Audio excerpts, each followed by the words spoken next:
First up, espresso. This tiny cup of coffee is basically a legal energy shot. Meet espresso, the angry little king behind almost every coffee drink you love.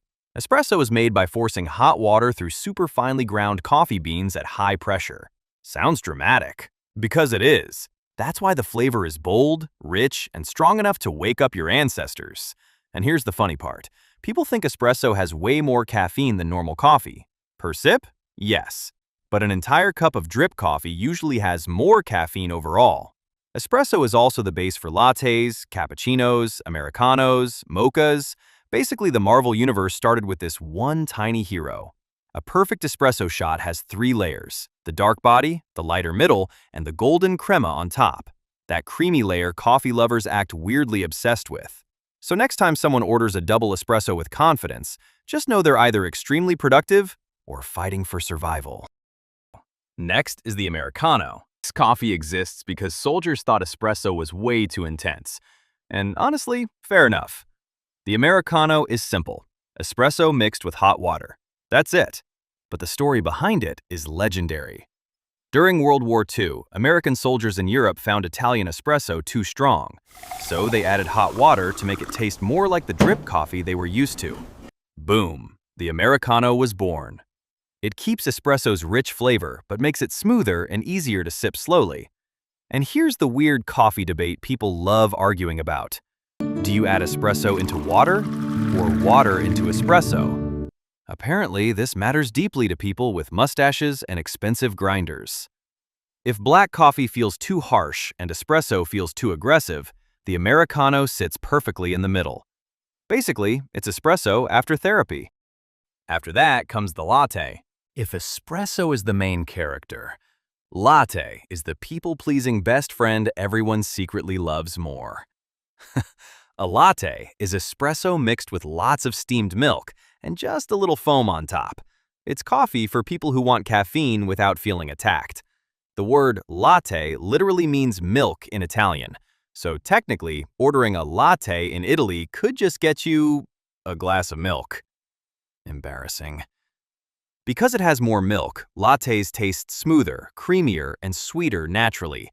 That's why cafes go wild with flavors like vanilla, caramel, hazelnut, pumpkin spice, and whatever flavor trend humanity invents next. It's also the drink most associated with latte art because the milk texture becomes super silky. And honestly, lattes are the gateway drug into the coffee world. One day you're drinking vanilla lattes, next thing you know, you're arguing about bean origins at 8 a.m. Then we have the cappuccino. This coffee looks soft and innocent, but it secretly has the personality of a tiny Italian drama queen. Cappuccino is the perfect balance of espresso, steamed milk, and milk foam, 1/3 each. It's basically coffee's version of perfect symmetry. The name comes from Capuchin monks because the drink's color looked similar to their brown robes. Imagine becoming famous because your outfit looked like coffee. Now here's the difference most people don't know. Cappuccinos are foam heavy.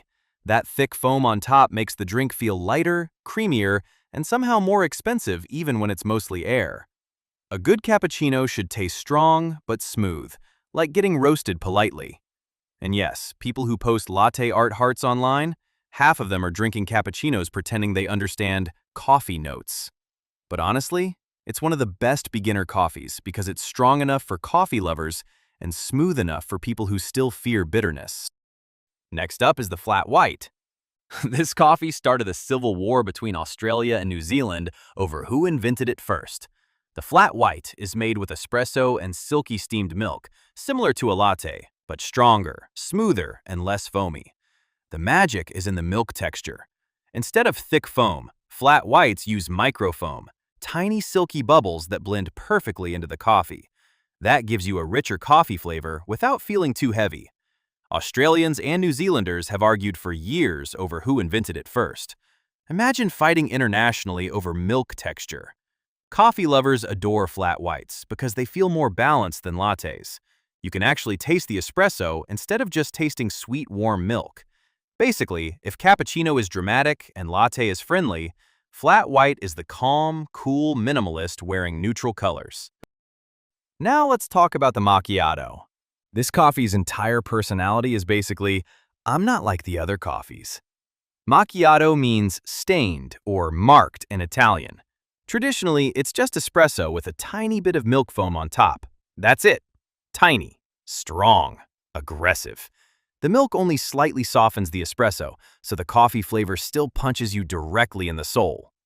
But then coffee chains arrived and said, what if we made it huge, sweet, upside down, caramel-covered, and completely different? So now there are two worlds, the traditional Italian macchiato and the dessert-style caramel macchiato most people know. One is a bold espresso drink. The other is basically candy with confidence. Either way, macchiatos are for people who want flavor with attitude. Coming up next is the Mocha. What if coffee and hot chocolate had a child with unlimited energy? That's the Mocha. A Mocha is espresso, steamed milk, and chocolate mixed together. It's basically dessert pretending to be productive. The name comes from Mocha, a port city in Yemen famous for coffee trading centuries ago. But today, most people hear Mocha and immediately think chocolate. Mocha is perfect for people who say, I don't really like coffee, but somehow order coffee-flavored candy, coffee ice cream, and triple chocolate frappes. The chocolate softens coffee's bitterness, making the drink richer, sweeter, and dangerously addictive. And cafes love going overboard with whipped cream, chocolate drizzle, cocoa powder, caramel. At some point, it stops being coffee and becomes a full emotional support system. But honestly, a good mocha on a rainy day feels like life is temporarily under control. Then there's the iced coffee. This drink proves humans will literally pour anything over ice and instantly call it refreshing. Iced coffee is exactly what it sounds like. Regular hot coffee, cooled down and poured over ice. Simple, fast, effective. Unlike cold brew, iced coffee keeps more of the coffee's original acidity and brightness because it's brewed hot first. Some people love it black. Others add milk, syrups, whipped cream, cold foam, caramel drizzle, cookie crumbs, and enough sugar to power a small city. The funniest part? Even in freezing winter, iced coffee fans refuse to stop drinking it. Snow outside, hands frozen, still holding iced coffee like it's a personality trait.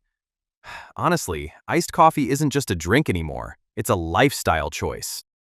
After that, the cold brew.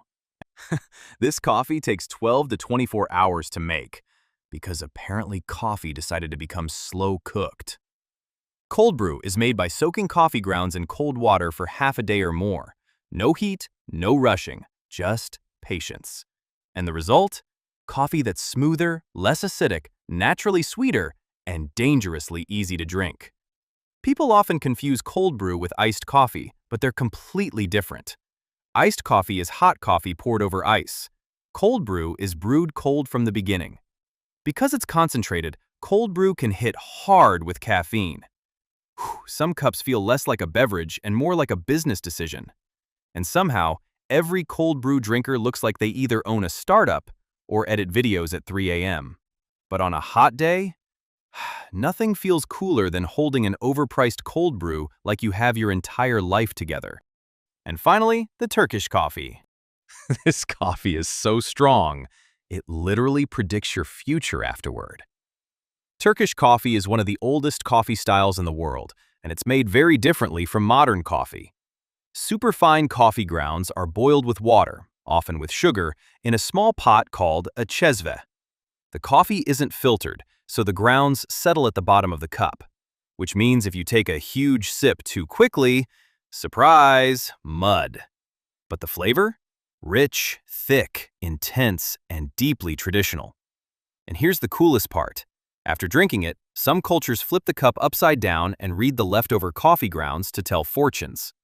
Imagine finishing your coffee and someone immediately says, I see financial problems and emotional damage. Turkish coffee isn't just caffeine, it's an experience.